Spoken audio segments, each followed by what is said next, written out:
වේදනාව දැනෙන්නේ කැම නිසා නෙවෙයි, දත්වල සංවේදීතාවය නිසායි. විසඳුම නව සෙන්සිටිව් එක්ස්පර්ට් by සිග්නල්. තත්පර 30න් වේදනාවට සහනයක්. නැවත මතුවීම වැළැක්වීමට උපකාරී වේ. දත්වල සංවේදීතාවය නිසා ඇතිවන වේදනාව ඔබත් පරාජය කරන්න. නව සෙන්සිටිව් එක්ස්පර්ට් by සිග්නල්.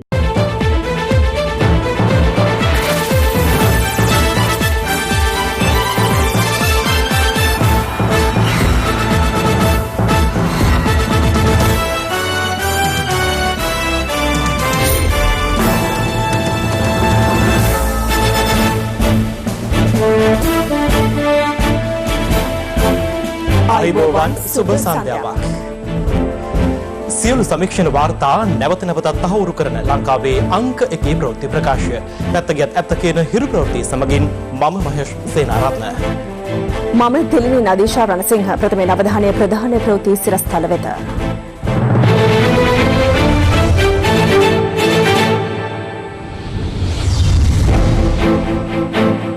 මහා මැතිවරණය අගෝස්තු 5 මැතිවරණ කොමිසම දින නියම කරයි.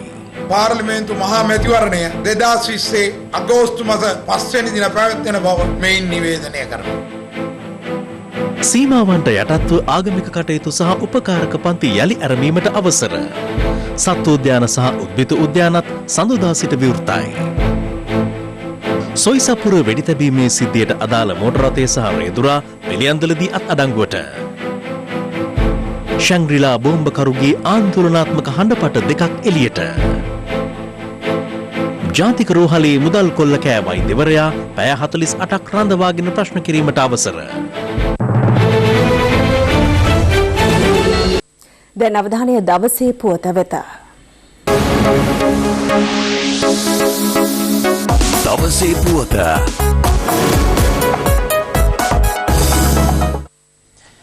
2020 පාර්ලිමේන්තු මැතිවරණ ඡන්ද විමසීම ලබන අගෝස්තු 5 වෙනි බදාදා පැවැත්වීමට මැතිවරණ කොමිෂන් සභාව අද තීරණය කළා.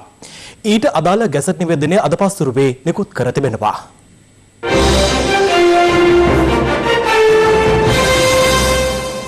ජනාධිපති ගෝඨාභය රාජපක්ෂ මහතා විසින් පසුගිය මාර්තු 2 වෙනිදා මධ්‍යම රාත්‍රියේ සිට පාර්ලිමේන්තුව විසුරුවා හරිමින් අතිවිශේෂ ගැසට් නිවේදනයක් නිකුත් කළ අතර එහි නියම කර තිබුණේ 2020 පාර්ලිමේන්තු මැතිවරණය අප්‍රේල් මාස 25 වෙනිදා පැවැත්වීමටයි.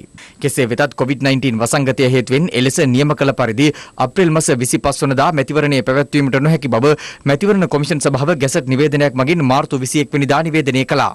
ඒ හේතුවෙන් ගැටලුකාරී තත්ත්වයක්ද මතුවූ අතර මැතිවරණ කොමිෂන් සභාව අප්‍රේල් 20 වෙනිදා නිවේදනය කළේ සෞඛ්‍ය අංශ ලබා දෙන නිර්දේශ මත පාර්ලිමේන්තු මැතිවරණය ජුනි මාස 20 වෙනිදා පැවැත්වෙන බවයි. එලෙස ජුනි 20 වෙනිදා මැතිවරණය පැවැත්වීමේ ගැසට් නිවේදනය සහ ජනාධිපතිවරයා විසින් පාර්ලිමේන්තුව විසුරුවීමට නිකුත් කළ ගැසට් නිවේදනය බල රහිත කරන ලෙස ඉල්ලා මූලික අයිතිවාසිකම් පෙත්සම් කිහිපයක් ගොනු කෙරුණේ ඒ අතරතුරයි. අදාළ පෙත්සම් ප්‍රතික්ෂේප කිරීමට පසුගිය 2 වෙනිදා ශ්‍රේෂ්ඨාධිකරණය තීරණය කළ අතර මැතිවරණ දිනය සම්බන්ධයෙන් නැවත කතාබහක් ඇති වුණා. ශ්‍රේෂ්ඨාධිකරණ තීන්දුවෙන් අනතුරුව මැතිවරණ කොමිෂන් සභාවේ සමාජිකයන් අවස්ථා දෙකකදී රැස්වුවද මැතිවරණයේ සඳහා දිනයක් ප්‍රකාශයට පත් කෙරුණේ නැහැ. පසුගිය සඳුදා කොමිෂන් සභාවේ සමාජිකයන් අවසන් වරට රැස්වීමෙන් අනතුරුව එහි සභාපති මහින්ද දේශප්‍රිය මහතා මැතිවරණ දිනය සම්බන්ධයෙන් මෙලෙස අදහස් පළ කළා. මැතිවරණයේ පැවැත්වෙන දිනය ප්‍රකාශයට පත් වෙන්නේ කවද්ද කියලා කියන්න පුළුවන් සභාපති. ජුනි මාසේ 10 වෙනිදා හෝ 11 වෙනිදා හෝ 12 වෙනිදා දවස් තුනෙන් එකයි. ඒ අනුව මැතිවරණ කොමිෂන් සභාවේ සමාජිකයන් රාජගිරියේ පිහිටි මැතිවරණ කොමිෂන් සභා කාර්යාලයේදී අදත් රැස් වුණා. එහිදී පැයකට වැඩි කාලයක් කොමිෂන් සභාවේ සමාජිකයන් සාකච්ඡාවක නිරත වූ අතර පසුව එහි සභාපති මහින්ද දේශප්‍රිය මහතා 2020 පාර්ලිමේන්තු මැතිවරණයේ පැවැත්වෙන දිනය ප්‍රකාශයට පත් කළා. අපේ සාකච්ඡාවලදී ප්‍රකාශ කරන කරුණු මාධ්‍ය ආයතන එකේ කොටස් අරන් එඩිට් කරලා දානවා. එහෙම දැමීම නිසා බරපතල හානියක් මැතිවරණ කොමිෂන් සභාවට වුණා අපි පෙරේද කරපු මාධ්‍ය සාකච්ඡාවේ. ඒ මාධ්‍ය සාකච්ඡාවේදී මම ප්‍රකාශ කරේ අපට දින 60ක් හෝ 70ක් යනවා ඡන්ද විමසීම තියන්න. ඒකට හේතුව මේ කොරෝනා වසංගතය. නමුත් අපිට දින 35යි 40යි අතර ඉස්සර වගේ තියන්න පුළුවන්. එක කොරෝනා රෝගියෙක්වත් නැහැ, පැතිරීමේ අවදානමක් නැහැ කියලා සෞඛ්‍ය සේවා අධ්‍යක්ෂ ජෙනරාල්වරයා කියනවා. නමුත් ඒක ප්‍රචාරය කරේ ඡන්ද විමසීම තැබීමට මැතිවරණ කොමිෂන් සභාවේ සභාපතිවරයා එකම රෝගියෙක්වත් නැති වෙනකම් බලා සිටින බව. එය දේශපාලනඥයෙක් විසින් දිගින් දිගටම ප්‍රකාශ කරා. අපි කනගාටු වෙන ඒ සම්බන්ධයෙන්. ඡන්ද තියන්න බැරුණේ වෙන මොකක්වත් ඉඳ නෙවෙයි කොරෝනා නිසා. පළාත් සභා ඡන්ද විමසීම අතුරු අතුරුදන් කරේවත් තිබ්බේ නැත්තේ අපි නෙවෙයි. ඒක තිබ්බේ නැත්තේ පාර්ලිමේන්තුව 50 සම්මත කරලා යෝජනාවක්වත් නොදා නොකර ඉඳලා. සියලු දෙනාම වක් කියන්න ඕනේ පාර්ලිමේන්තුව නියෝජනය කරපු අය. පළාත් පාලන ආයතන පරක්කු කිරීමත් අපි කතා කරේ නැත්තම් අදත් නඩුව යනවා. තවමත් එහෙනම් ඡන්ද විමසීම නැහැ. අපි පුළුවන් අපේ උපරිම උත්සාහය කරලා දිනවා. උපරිම උත්සාහය කරනවා. ජුනි මාස 20 වෙනි දිනට නියමිත වූ පාර්ලිමේන්තු මහා මැතිවරණය 2020 අගෝස්තු මාස 5 වෙනි දින පැවැත්වෙන බව මැතිවරණ කමිෂන් සභාවේ අපති දෙනා විසින් ඒකමතිකව තීරණය කළා. ගැසට් නිවේදනය දැන් අත්සන් කර රජයේ මුද්‍රණාලාධිපති නියමිත යවූ බව මෙයින් නිවේදනය කරනවා. මේ අතර පාර්ලිමේන්තු මැතිවරණයේ අගෝස්තු 5 වෙනිදාට දින නියම කරමින් ඊට අදාළ ගැසට් නිවේදනය අද පස්වරුවේ නිකුත් කෙරුණා. දවසේ පුවත සීමාවන්ට යටත්ව ආගමික සිද්ධාස්ථානවල කටයුතු සහ උපකාරක පන්ති යලි ආරම්භ කිරීමට රජය අවසර ලබා දී තිබෙනවා. රජයේ ප්‍රවෘත්ති දෙපාර්තමේන්තුව නිවේදනයක් නිකුත් කරමින් සඳහන් කළේ මෙම සියලු අවසරයන් ලබා දී ඇත්තේ කොවිඩ් වෛරසය ව්‍යාප්තිය වැළැක්වීම සඳහා නිකුත් කර ඇති මාර්ගෝපදේශයන්ට යටත්ව බවයි.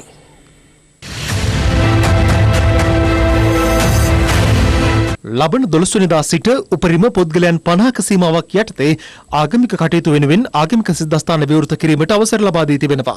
නිවේදනයක් නිකුත් කරමින් රජයේ ප්‍රවෘත්ති දෙපාර්තමේන්තුව සඳහන් කළේ ලබන 29 වෙනිදා සිට උපරිම සෙසුන් 100ක සීමාවකට යටත්ව උපකාරක පන්ති ආරම්භ කිරීමටද අවසර ලබා දී ඇති බවයි. නමුත් 100 දෙනෙකුට හෝ අදාළ ශාලාව තුළ ඉගැන්වීමට පහසුකම් නොමැති ස්ථානවල උපකාරක පන්තියට සහභාගී වන සිසුන් සංඛ්‍යාවෙන් අඩක් පමණක් සහභාගී කරවීමට අවසර ලබා දෙන බවද රජයේ ප්‍රවෘත්ති දෙපාර්තමේන්තුව නිකුත් කළ නිවේදනයේ දැක්වෙනවා. මෙම සියලු අවසරයන් ලබා දී ඇත්තේ COVID-19 වෛරස ව්‍යාප්තිය වැළැක්වීම සඳහා නිකුත් කර ඇති සෞඛ්‍ය මාර්ගෝපදේශයන්ට යටත්වයි. මේ අතර COVID-19 වසංගතය හේතුවෙන් తాවකාලිකව වසා දැමුණු ජාතික සත්ත්ව උද්‍යාන, උද්භිද උද්‍යාන, වනජීවී ජාතික උද්‍යාන සහ වන සංරක්ෂණ වනෝද්‍යාන ලබන 15 වෙනිදා සිට යලි විවෘත කිරීමට තීරණය කළ බව අමාත්‍ය එස්.එම්. චන්ද්‍රසේන මහතා ප්‍රකාශ කළා. ජාතික වන උද්‍යාන වලට ඇතුල් කරන වාහන ප්‍රමාණය 150කින් අඩු කරනවා. ජනතාව සහභාගීත්වයක් මුල් වටේදී 150කට පමණ සීමා කරන්න බලාපොරොත්තු වෙනවා. COVID-19 ආසාදිතව පුද්ගලයන් 65 දෙනෙකු සුවය ලබා පිටවෑමත් සමග පූර්ණ සුවය ලැබූ සංඛ්‍යාව 1122ක් දක්වා ඉහළ ගිය බව වසංගත රෝග විද්‍යාංශය නිවේදනය කළා.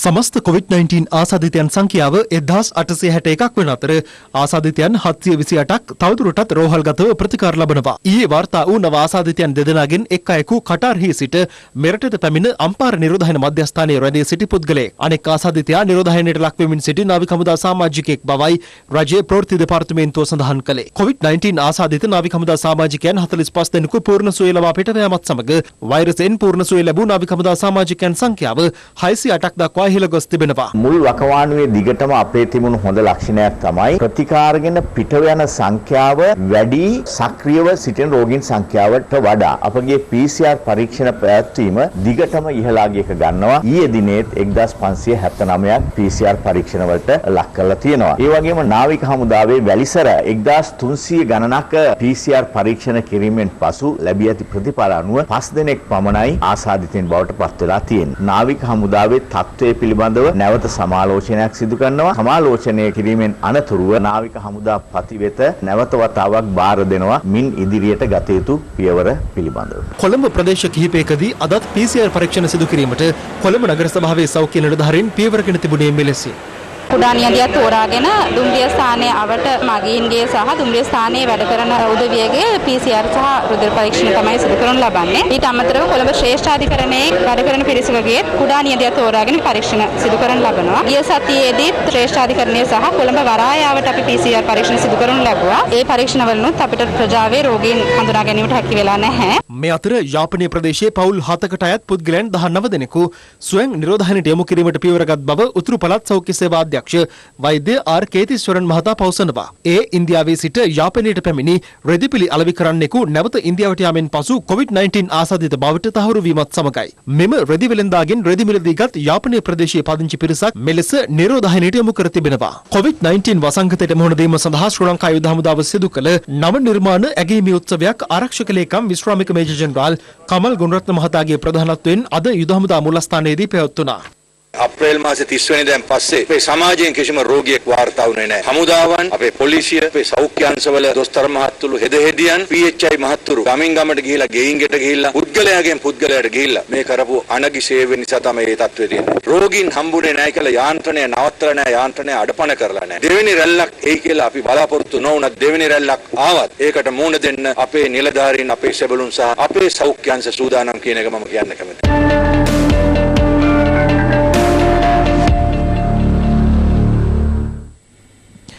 පාස්කු ප්‍රහාරයට පෙර පුත්තලම වනාතවිල්ලුව ලැප්ටෝපත් පුහුණු කඳවුරක සිටියේදී ගිනිඅවි දෙකක් සමග අත්අඩංගුවට ගත් පුද්ගලින් දෙදෙනා අපමත මුදාහැරීම සැකයට තුඩු දෙන බව පාස්කු ප්‍රහාරය පිළිබඳව විමර්ශනය කරන ජනාධිපති කොමිසම හමුවේ අද හෙළිවුණා. මේ අතර ශැංග්‍රීලා බෝම්බකරු ප්‍රහාරයට පෙර දින පටිගත කළ හඬපට දෙකක තොරතුරුද කොමිසම හමුවේ අනාවරණ වී තිබෙනවා. මේ පිළිබඳ තොරතුරු ප්‍රවෘත්ති ප්‍රකාශ අතරතුර බලාපොරොත්තු වන්න. මොරටුව සොයිසාපුර ප්‍රදේශයේ ආපන ශාලාවකට වෙඩි තැබීමට සැකකරුවන් පැමිණි මෝටර් රථය සමග එහි රියදුරු අත්අඩංගුවට ගෙන තිබෙනවා. අත්අඩංගුවට ගත් රියදුරු මොරටුව මහේස්ත්‍රාත් අධිකරණයට ඉදිරිපත් කිරීමෙන් අනතුරුව රඳවාගෙන ප්‍රශ්න කිරීමට අධිකරණය නියෝග කර තිබෙනවා. පසුගිය 29 වනදා මොරටුව සොයිසාපුර ප්‍රදේශයේ හෝටලයකට වෙඩි තැබූ සැකකරුවන් පැමිණ තිබුණේ මෙම මෝටර් රථයෙන්. එම මෝටර් රථය ඊයේ රාත්‍රියේ 11:45ට පමණ පිළියන්දල කොස්පැලැන්නපත්ත ප්‍රදේශයෙන් සොයාගෙන තිබුණා. WPCBD 5018 අංක දරන පොලිස් භාරයට ගත් මෝටර් රථය ලියාපදිංචි කර ඇත්තේ මූණමලයපත්ත කිරිවත්තුඩ ප්‍රදේශයේ කාන්තාවකගේ නමින්. මෙම රථය කුලී පදනම මත ලබාගෙන ඇති බවට සහ අදාළ සැකකරු පිළියත්නල ප්‍රදේශයේ කුලී පදනම මත පදිංචිව සිට ඇති බවට අනාවරණ වී ඇතැයි පොලිසිය සඳහන් කළා. අත්අඩංගුවට ගත් සැකකරු 56 වෙනිදි පුද්ගලයෙක්. මේ අතර මැයි මාස 29 වෙනිදා අලුයම සොයිසාපුර හෝටලයකට වෙඩි තැබීම සඳහා කුලී පදනම මත අදාළ මෝටර් රථය ලබා ගැනීමට සැකකරුවන් පැමිණි බව කියන යතුරු පැතියද අද පානදුර එළුවිල ප්‍රදේශයේ නිවසක තිබී සොයාගත්තා. එමෙන්ම පසුගිය 29 වෙනිදා සිදු වූ මෙම වෙඩි තැබීමේ සිද්ධියට හා ඊට පෙර මැයි 19 වෙනිදා එම හෝටලයටම මැර ප්‍රහාරයක් එල්ල කිරීම සම්බන්ධයෙන් ජනිත් හෂාන් විමලවීර නොහොත් කොණ්ඩා ජනිත් නැමැත්තා පසුගියදා පානදුර එළුවිල ප්‍රදේශයේදී අත්අඩංගුවට ගෙනනු අතර ඔහු මේ වන විට රක්ෂිත බන්ධනාගාරගත කර සිටිනවා. මේ ඔහු එදිනට පෙර දිනයක කප්පම් ලබා ගැනීම සඳහා හෝටලයට පැමිණි ආකාරයයි.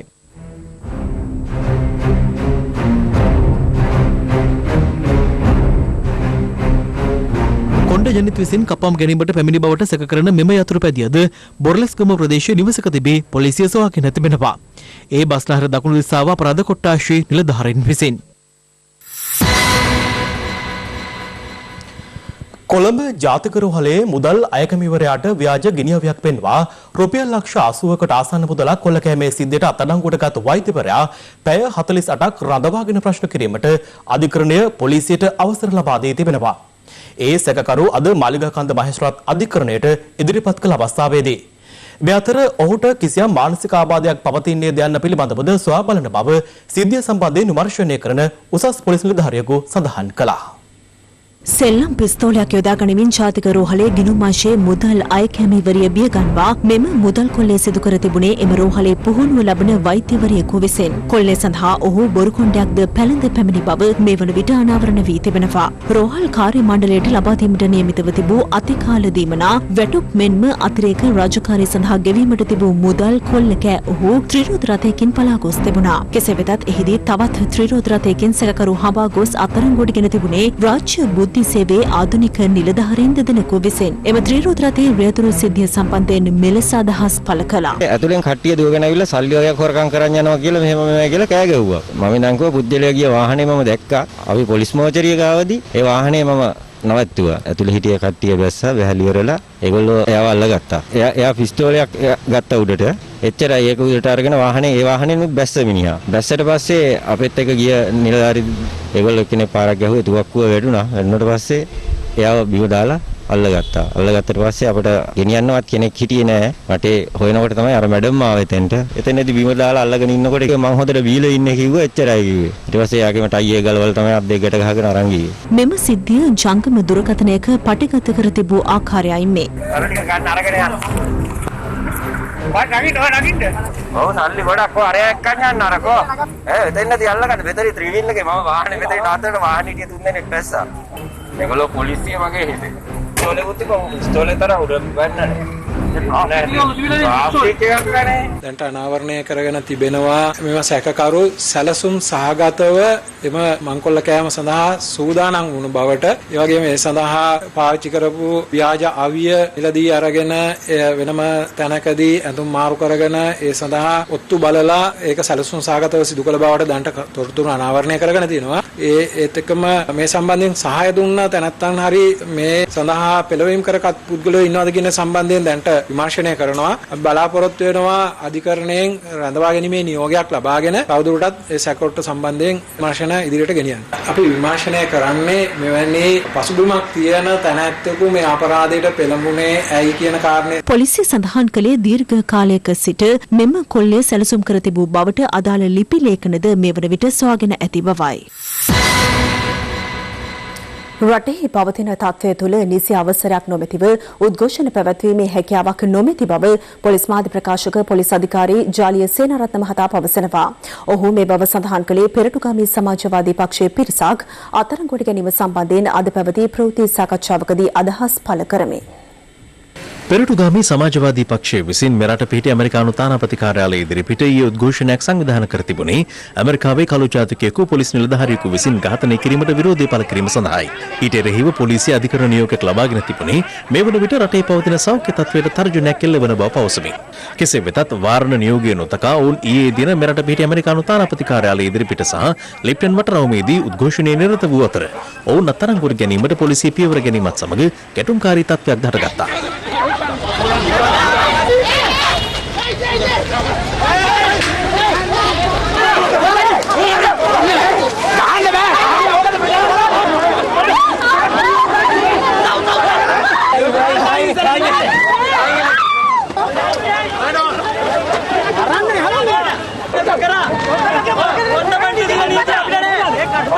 එදී පෙරටුගාමී සමාජවාදී පක්ෂයේ දේශපාලන මණ්ඩල සභික දුමින්දනා ගමුව එම පක්ෂයේ සංවිධායක ලේකම් කුමාගුණ රත්නම් ඇතුළු 53 දෙනෙකුගෙන් යුත් පිරිසක් පොලිස් අත්අඩංගුවට පත් වුණා.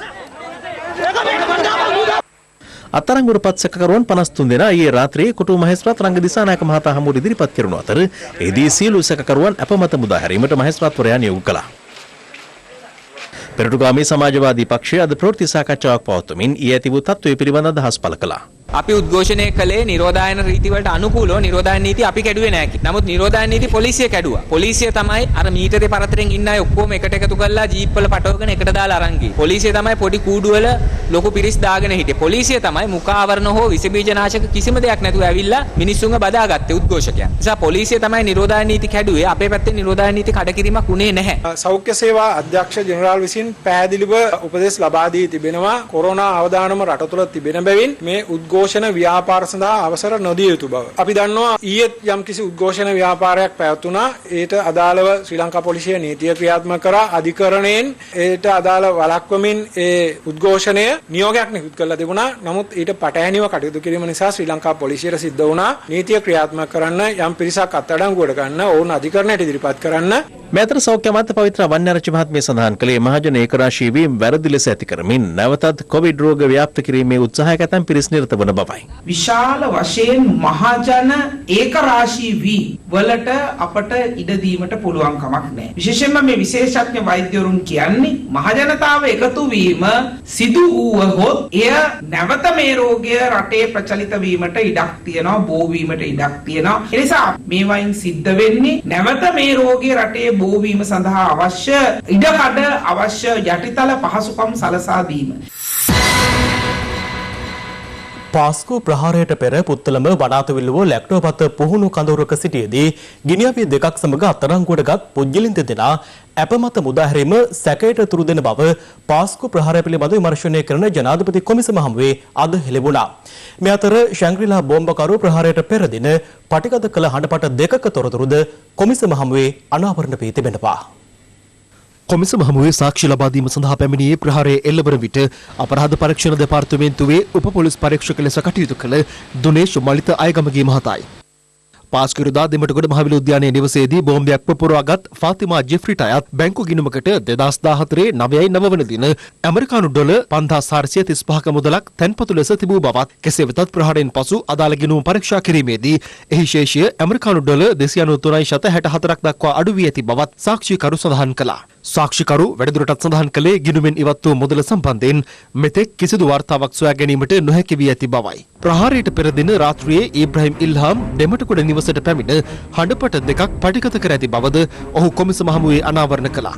ඉන් එකක් එදින රාත්‍රී 11:48ත් අනෙක් හඬපටය 21 වනදා මධ්‍යම රාත්‍රී 12:03ටත් පටිගත කර තිබෙනවා. දමිළ භාෂාවෙන් සිදු කර තිබූ පටිගත කිරීමේ සිංහල පරිවර්තනයක් සාක්ෂිකරු විසින් කොමිසමට ඉදිරිපත් කළා.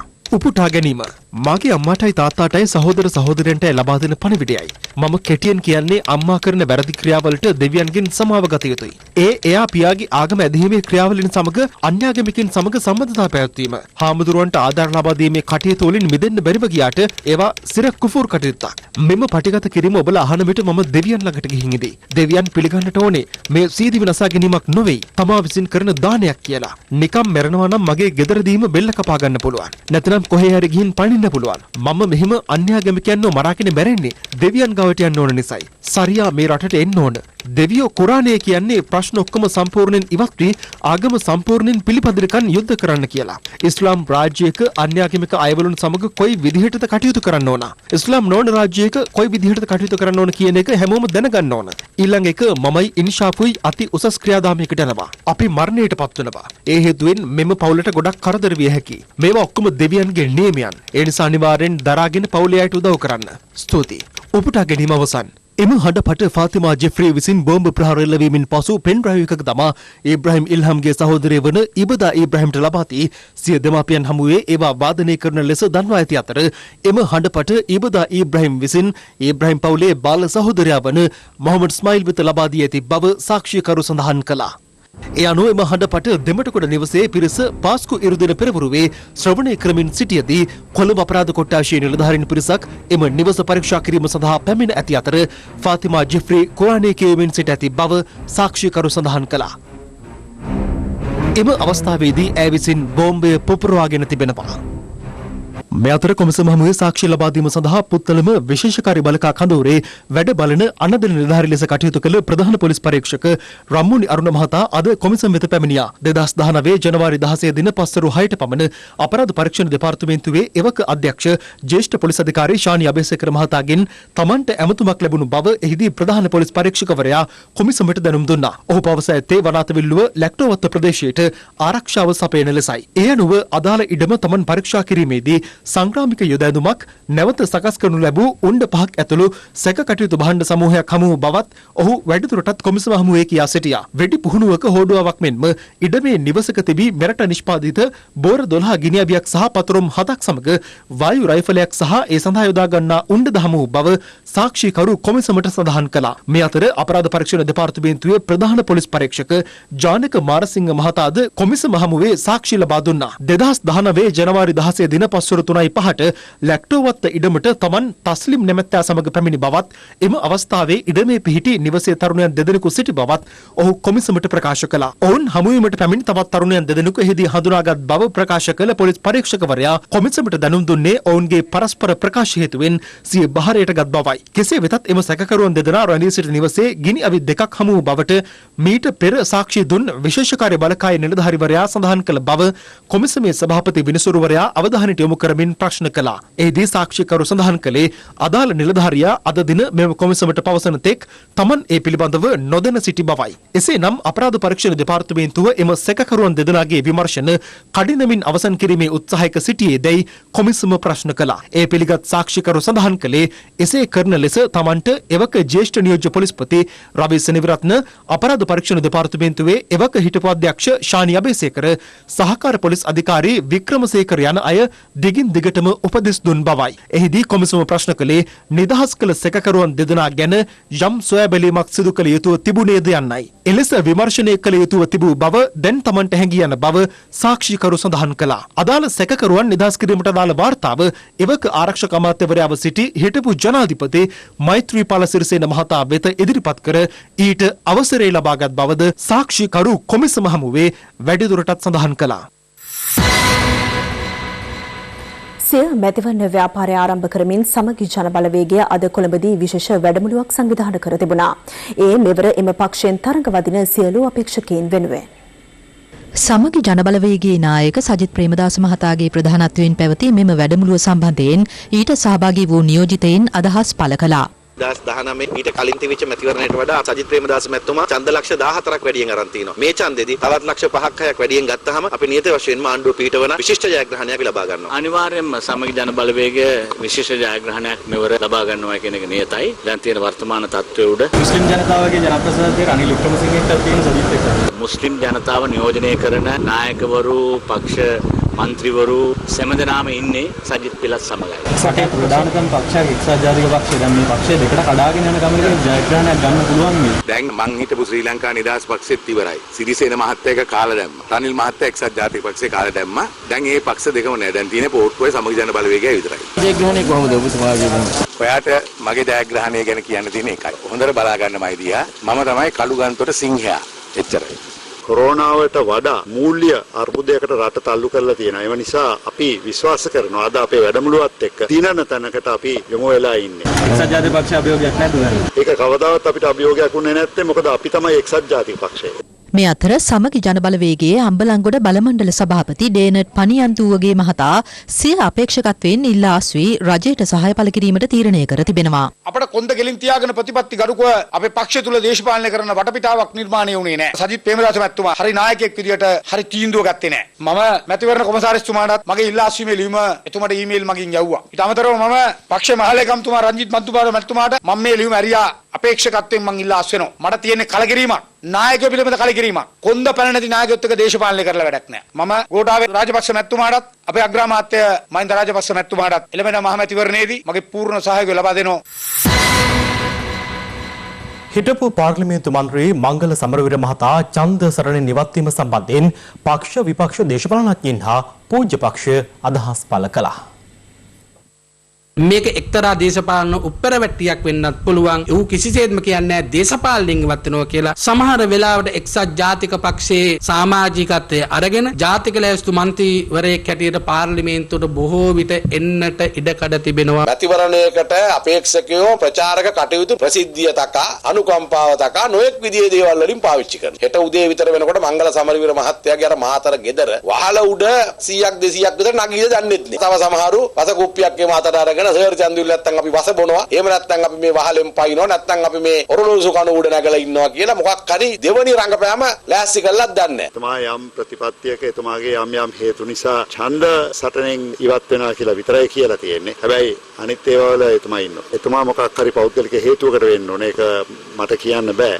හැබැයි මංගල වගේ මිනිස්සු අපිත් එක්ක ඉන්න ඕනේ. මේ මැතිවරණයේදී සමගි ජන බලවේගයට අත්වන අන්ත පරාජය පිළිබඳ එතුමාට ඉව වැටිලා ඒ පරාජයේ කොටස්කරුවෙක් බවට පත්වීමට තිබෙන අකමැත්ත නිසා එතුමා මේ මැතිවරණයෙන් ඉවත් වූ ආය කියන එක තමයි අපගේ විශ්වාසය. අපි යෝජනා කරනවා සජිත් ප්‍රේමදාස මැතිතුමා මාධ්‍ය ඉදිරියට ඇවිල්ලා පසුගිය මාස 3 වගකීම් විරහිත හැසිරීම පිළිබඳ ජාතීන් සමාව අරගෙන සමගි ජන බලවේගයේම එකපාරම මැතිවරණයෙන් ඉවත් වුණා නම් වැඩේ ලේසි. මම ගොඩක් දුක් වෙනවා ඒකට. මොකද මාත් එක්ක හිටපු අයනේ. අපිට ටිකක් පාඩුවක් වෙනවා කියන එක මගේ මතය. මාතර නිර්භීතකම කියලානේ කිව්වේ. දැන් මොකද වෙලා තියෙන්නේ නිර්භීතකමට? නිකන් බලු වෙලා ගිහිල්ලා. ඔව් පසුගිය කාලවකවානුවේ මහා සංගරුවනට කරපු අපහාස නිග්‍රහවලට ප්‍රතිඵලය තමයි මංගල සමරවීර දේශපාලනයෙන් අයින් වෙන්න වෙලා තියෙන්නේ. නාම යෝජනා බාර දීලා මැතිවරණයට පෙර මැතිවරණින් ඉවත් වෙනවා නම් ඒකෙන්ම පෙනී යනවා ඔවුන්ට තවදුරටත් ආත්ම විශ්වාසයක් නැහැ. ජනතාව ඉදිරියට ගිහිල්ලා මහජන මතය උරගා බලන්න.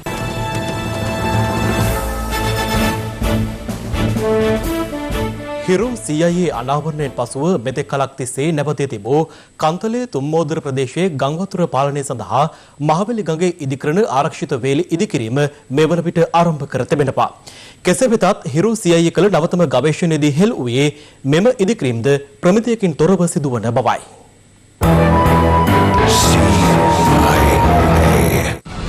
ගංවතුර පාලනය සඳහා කන්තලේ තුන්මූදර ප්‍රදේශයේ මහවැලි ගඟේ ආරක්ෂිත වේලි 3ක් ඉදිකිරීම ආරම්භ කර තිබුණේ පසුගිය යහපාලන ආණ්ඩුව සමයේ. මේ සඳහා රුපියල් මිලියන 180ක් ඇස්තමේන්තුගත කර තිබූ අතර එම මුදල සොයා ගැනීම සඳහා අනෙක් ඉවුරේ ඇති වැලි ඉවත් කර විකිණීමට රජයේ අවසර ලැබී තිබුණා. ඇත්තට මෙතන විශාල පරිමාණයේ වැලි ඉවත් කිරීමක් සිද්ධ වෙනවා. ඒ DSMB ආයතනයේට ලාභයක් ගන්න බිස්නස් එකක්. භූවිද්‍යා හා පතල් කාර්යාංශයේ තාක්ෂණික සේවා ආයතනය මෙම කාර්යය සිදු කරගෙන ගිය අතර මේ මාස 30 වෙනිදායින් අදාළ ව්‍යාපෘතියේ කාලය අවසන් වනවා. කෙසේ වෙතත් අදාළ ආයතනය පසුගිය කාලයේ ගං වතුර වේල්ල ඉදිකිරීම පසෙක තබා සිදු කළේ මහා පරිමාණයෙන් ස්කැවේටර් 7ක් පමණ යොදා ගනිමින් මහවැලි ගඟේ වැලි කැණීම් සිදු කර විකුණා දැමීම පමණයි. හිරු CIA පසුගිය 6 වෙනිදා මේ පිළිබඳ අනාවරණය කිරීමත් සමග කලබල වූ තාක්ෂණික සේවා ආයතනයේ නිලධාරීන් කඩිමුඩියේ වේල්ල ඉදිකිරීමේ කටයුතු ආරම්භ කළා. එහෙත් ඒ සඳහා තාක්ෂණික කමිටු වාර්තාවේ සඳහන් උපදෙස් පිළිපැදීමක් සිදු නොකර එහි ගෙනවිත් තිබූ කළුගල් මහවැලි ගඟට මුදා හැරියේ මෙලෙසින්. කිසිදු ප්‍රමිතියකින් තොරව මහජන මුදල් වැය කරමින් සිදු කරන මෙම ව්‍යාපෘතිය පිළිබඳව ඊයේ හිරු CIA කණ්ඩායම පරිසරවේදීන් සමග අදාළ බලධාරීන්ගෙන් ප්‍රශ්න කළා. ගල්බැම්ම දානකොට වාරි මාර්ගයේ හෝ ජනතා ආයතනයක් කියලා දෙනවද දාන්න ඕනි ගල් කුට්ටි වල ප්‍රමාණය මොකක්ද? නෑ එහෙම එකක් නෑ. වාරි මාර්ගයෙන් දීලා තියෙනවා.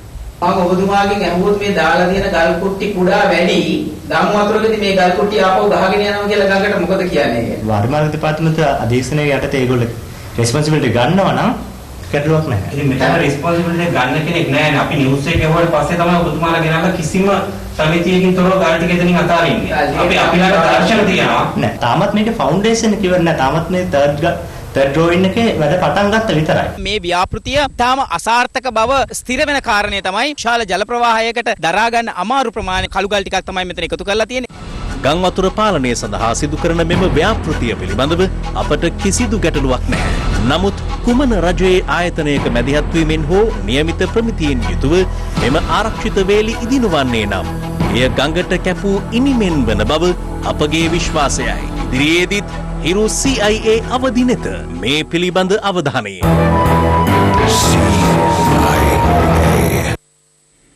අලි මිලදී ගැනීමකට අදාළව කොටුව හිටපු මහේස්ත්‍රාත් තිලින ගමගේ මහතාට එල්ලව තිබූ චෝදනාව දේශපාලනික වශයෙන් පරිගැනීමක් ආරම්භය එල්ල කර ඇති චෝදනාවක් බව දේශපාලන පරිගැනීම් පිළිබඳ සොයාබලන ජනාධිපති කොමිසම හමුවේ අද අනාවරණ වුණා. ඒ නීතිපති දෙපාර්තමේන්තුව වෙනුවෙන් පෙනී සිටි රාජ්‍යයේ අතිරේක සොලිසිටර් ජෙනරාල්වරයා මෙහි වූ සාක්ෂි විමසීමේදී 2015 2019 අතර කාලය තුල දේශපාලන පරිගැනීම් වලට ලක්වන් පිළිබඳ සොයා බලන ජනාධිපති කොමිසම හමුවේ අද සාක්ෂි විමසීම ආරම්භ කෙරුණේ 2015 වසරේදී නියෝජ්‍ය අමාත්‍ය වසන්ත සේනානායක මහතා ප්‍රශ්නගත අලි 55 දෙනෙක් සම්බන්ධයෙන් අපරාධ පරීක්ෂණ දෙපාර්තමේන්තුවට ඉදිරිපත් කර තිබූ පැමිණිල්ලකට අදාළවයි. එම පැමිණිල්ලට අදාළ ප්‍රශ්නගත අලි අතුරින් 334 ලෙස හඳුන්වන අලියා සම්බන්ධයෙන් විමර්ශන මෙහෙය වූ අපරාධ පරීක්ෂණ දෙපාර්තමේන්තුවේ චන්දන පුෂ්ප කුමාර නැමැති විමර්ශන නිලධාරියා සාක්ෂි ලබා දීම ආරම්භ කළද පසුගිය වර කොමිසම වෙත ඔහු ලබා දුන් සාක්ෂි පරස්පර වීම හේතුවෙන් අසත්‍ය ප්‍රකාශ සිදු කර කොමිසම නොමග යැවීමට අපරාධ පරීක්ෂණ දෙපාර්තමේන්තුව කටයුතු කළ බවට කොමිසමේ සභාපති විනිසුරුවරයා සටහනක්ද තැබුවා. 334 නැමැති ප්‍රශ්නගත අලියාගේ විමර්ශනවලට අදාළ නොවන නිලධාරීන් සැකකරුවන් ලෙස නම් කිරීමට අපරාධ පරීක්ෂණ දෙපාර්තමේන්තුව පියවරගෙන තිබුණද ඊට අදාළ නිසි විමර්ශන මෙහෙයවා නොමැති බවයි කොමිසම හමුවේ අනාවරණ වුණේ. චන්ද්‍රරත්න යටවර නැමැති පුද්ගලයාට අයිති 334 නැමැති අලියා සම්බන්ධයෙන් ගැටලුවක් මතුවන්නේ අදාළ අලියා කොටුව හිටපු මහේස්ත්‍රාත් තිලින ගමගේ මහතා විසින් මිලදී ගැනීමෙන් පසුව ලියාපදිංචිය සහ පැවරීමේ ලේඛනවල මතු වූ ව්‍යාජ කරුණු හේතුවෙන්. කෙසේ වෙතත් අදාළ ලේඛනවල නිර්වද්‍යතාව තහවුරු කර ගැනීමට කිසිදු රස පරීක්ෂක වාර්තාවක් ඇඳවීමකින් තොරව එහි උද්ෘතගනු නීතිපතිවරයා වෙත යොමු කිරීමට අපරාධ පරීක්ෂණ දෙපාර්තමේන්තුව පියවරගෙන තිබුණා. තිලින ගමගේ මහතා නිර්වද්‍ය ආකාරයෙන් ගැනුම්කරුවෙකු ලෙස අදාළ අලියා චන්ද්‍රරත්න යටවර මහතාගෙන් මිලදීගෙන තිබූ බවත් එම අලියා 2008 වසරේ ප්‍රථම වරට ලියාපදිංචි කරන අවස්ථාවේ තිලින ගමගේ මහතාගේ සම්බන්ධතාවක් ඊට නොතිබුණු බවට පෙනී යන බව කොමිසමේ සභාපති විනිසුරුවරයා විමසූ ප්‍රශ්නයක් හමුවේ නීතිපති දෙපාර්තමේන්තුව වෙනුවෙන් පෙනී සිටි රජයේ අතිරේක සොලිසිටර් ජෙනරාල්වරයා ලබා දුන් ප්‍රකාශයක් හමුවේ අද තහවුරු වුණා. අදාළ ප්‍රශ්නගත අලියා සම්බන්ධයෙන් වූ ලේඛන නැවත පරීක්ෂාවට ලක්වන්නේ තිලින ගමගේ මහතා අලියා මිලදී ගැනීමෙන් පසුව වන අතර 2008 වසරේ ප්‍රථම ලියාපදිංචියට ඉදිරිපත් කරන ලද ලේඛනවල පරස්පරතාවන්ට 2012 වසරේදී ගැනුම්කරුවෙකු වශයෙන් ඉදිරිපත් වූ තිලින ගමගේ මහතා වගකිව යුතුද යන්නයි කොමිසම විමසා සිටියේ. අතිරේක සොලිසිටර් ජෙනරාල්වරයා පාක්ෂිකව සාක්ෂි මෙහෙය වූ බවට හැඟී යාම හේතුවෙන් කොමිසමේ සභාපති විනිසුරුවරයා ඔහුට සිය රාජකාරී ඇති වගකීමද අවස්ථාවන් රැසකදී පහදා දුන්නා. ජලය මෙහිපිට ජීවත් වන සියලු සත්වයන්ගේ පැවැත්ම සඳහා අත්‍යවශ්‍ය සාධකයක්. ඒ වෙනුවෙන් මේ හඬ හාලියල ගම්වාසීන්ගෙන්. මේ පවුල් 200ක් පමණ දිවිගෙවෙන හාලියල බෝගහමඩිත්ත ජයගම ගම්මානයයි. මේ සියලු දෙනාගේ පානීය ජල අවශ්‍යතාව වෙනුවෙන් මුළු ගම්මානෙටම ඇත්තේ එකම එක ජලනලයක් පමණයි. එමගින් ගම්වැසියන්ට දිවා රාත්‍රියේ ජලය ලබා ගැනීමට සිදුව ඇත්තේ කාලසටහනකට අනුවීම විශේෂත්වයක්. එක් පවුලක් සඳහා පැය භාගයකට ආසන්න කාලයක් ලබා දෙන අතර ඇතැම් දිනවල ජලය නොලැබී යන බවද ජනතාව චෝදනා කරනවා. පවුල් 219ක් විතර ජීවත් වෙනවා. 219ටම වතුර වලට ප්‍රශ්නේ මේ විදිය තමයි පොලිම තියාන උදේ 6 ඉඳන් රැ එළි වෙනකම් මේ විදිය තමයි මිනිස්සු දුක් විඳින්නේ. මේ ගමේ දැන් අවුරුදු 20කට වැඩි මේ පවුල් ඇත්තටම මාර දුකක් විඳිනවා. උදේ 6ට පටන් ගත්තාම අනිත් පහොන්ද උදේ 6 වෙනකම්ම මිනිස්සු නිදි මරාගෙන කරන්නේ මේ වැඩේ. අපි අහිංසක ජනතාව අපි ඉතින් රජයේ ජොබ් කරන ගෑනු මිනිස්සු නෙවෙයි. අපි කුලී වැඩක් කරලා කන්නේ. පුළුවන් නම් ලොකු පිනක් අපිට මේ වතුර ටික ලබා දෙන්න. මේ මිනිස්සු එළි වෙනකන් ගහ මරා ගන්නව ඇයි? එකෙකුට වෙලාවට තව එකෙක් ගත්ත ගමන් අනිත් එක ඌට ගහනවා. බාන්න මෙතන කොච්චර ළමයි ගොඩක් වඩාගෙන අද ඉන්නවද කියලා දැයටානේ දවම නේ ඉස්කෝල පටන් ගත්තාම. මෙතන එන්න ගෝරි යනවා. ගහ ගන්නවා. පොලිසිය එනවා. මෙම ගම්වැසියන් සිය අනිකුත් ක්‍රියාකාරකම් සඳහා ජල අවශ්‍යතා සපුරා ගන්නේ ගම්මානයේ සිට කිලෝමීටර් 2ක් පමණ දුරින් පිහිටි පීල්ලක් වෙත යාමෙන්. බීමට ජලය ඉල්ලා හඬා වැටෙනා මේ ගම්වැසියන්ගේ එකම බලාපොරොත්තුව කඩිනම් පානීය ජල ව්‍යාපෘතියක් හිමිවීමයි. තියමතවරු එනවා. දැයටානේ දත් එළියට බෑලේ අපිට දෙන්න අරවා දෙනවා මේවා දෙනවා කියලා. ඒ වුණාට තාම මේ වතුර ටිකක් ලැබිලා නැහැ. ඉතින් අපිට මේ වතුර ටික මුදලකට හරි ලබා දෙන එක විතරයි අපි ඉල්ලා සිටින්නේ. අපි කියන්නේ මන්ත්‍රී ගොල්ලොන්ගෙන් නම් වැඩම නැහැ මහත්තයෝ. බොරුම තමයි කියන්නේ හැම කාලෙම. මේ පාරේ ඡන්දෙ ඉල්ලන් ආවොත් අපි නම් ඉන්නේ කොස්ස ගන්නයි.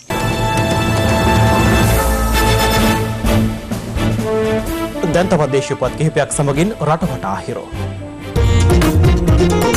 රටවටා හිරෝ. ආන්දෝලනාත්මක සුදුවෑන් ප්‍රවෘත්ති සාකච්ඡාවට අදාළව රක්ෂිත බන්ධනාගාරගත කර සිටි හිටපු පාර්ලිමේන්තු මන්ත්‍රී රාජිත සේනාරත්න රුපියල් ලක්ෂ 5 බැගින් වූ ශරීරපත් දෙකක් මත නිදහස් කිරීමට කොළඹ අතිරේක මහේස්ත්‍රාත් ප්‍රියන්ත ලියනගේ මහතා අද නියෝග කළා. ජනපතිගේ අත්සන ව්‍යාජ ලෙස යොදා ලේඛන දෙකක් සැකසීමේ සිද්ධියට අග්‍රාමාත්‍ය කාර්යාලයේ කිසිවෙකුත් සම්බන්ධ වී ඇතැයි මෙතෙක් කරන ලද විමර්ශනවලට අනුව අනාවරණය වී නොමැති බව අපරාධ පරීක්ෂණ දෙපාර්තමේන්තුව දැනුම් දී තිබෙනවා. පොලිස් මාධ්‍ය ප්‍රකාශකවරයා මේ බව නිවේදනය කළේ ජාතික පුවත්පත් දෙකක පළවූ එවැනි පුවතක් සම්බන්ධයෙන් කරුණු පැහැදිලි කරමින්. ඊටයි මූල්‍ය ආයතනයේ ශ්‍රී ලංකා මහ බැංකුව නොදන්වා වෙනත් මානජ බැංකු දෙකක සිය තැන්පත්කරුවන්ගේ මුදල් තැන්පත් කර තිබූ බව ඊටයි මූල්‍ය ආයතනයේ සිදු වූ බව කියන අක්‍රමිකතා සහ ආයතා ක්‍රියාකලාපයන් පිළිබඳ සොයා බලන ජනාධිපති කොමිසම හමුවේ දානාවරණ වුණා. COVID-19 වසංගතයේ හේතුවෙන් ආහාර නොමැතිව නූරේලිය නගරයේ ආශ්‍රිතව සිටින පෝනියන් සඳහා ලබා දෙන ආහාර එම සත්වයින්ගේ හිමිකරුවන් වෙත බෙදා දීමේ වැඩසටහනක් ලංකා අශ්වාරෝහක සංගමේ සභාපතිවරයාගේ ප්‍රධානත්වයෙන් අද නූරේලියේදී සිදු කෙරුණා. රටවටා හිරෝ.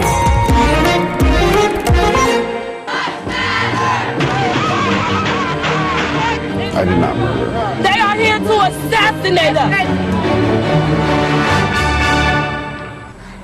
ප්‍රජාතන්ත්‍රවාදය සහ මානව හිමිකම් සුරකීමේ ප්‍රතිමූර්තිය ලෙසින් පෙනී සිටින ඇමරිකාවේ මිනෙසෝටාහිදී සුදු ජාතික පොලිස් නිලධාරියෙකු විසින් කළු ජාතිකයෙකුගේ හුස්ම සොරාගනු ලැබුවේ පසුගිය 25 වෙනිදායි.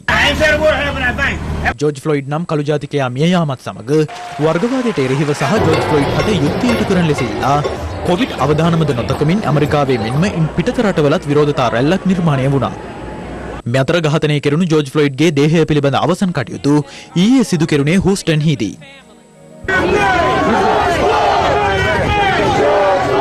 ජෝර්ජ් ෆ්ලොයිඩ්ගේ දේහය ඔහුගේ මවගේ දේහය තැන්පත් කර ඇති ස්ථානයේම මිහිදන් කළ අතර එම ස්ථානයට සුදු අශ්වයන් බැඳි කරත්තයකින් දේහය රැගෙන ගිය ආකාරයයි. ඇමරිකාවේ හිටපු උපජනාධිපතිවරයෙකු මෙන්ම මෙවර ජනාධිපතිවරණ සටනේ ජනපති ට්‍රම්ප්ගේ ප්‍රබලතම ප්‍රතිවාදියා වන ජෝ බයිඩන් වීඩියෝ තාක්ෂණය ඔස්සේ අවමංගල්‍ය සභාව අමතමින් වර්ගවාදයට එරෙහිව තම අදහස් පළ කළා.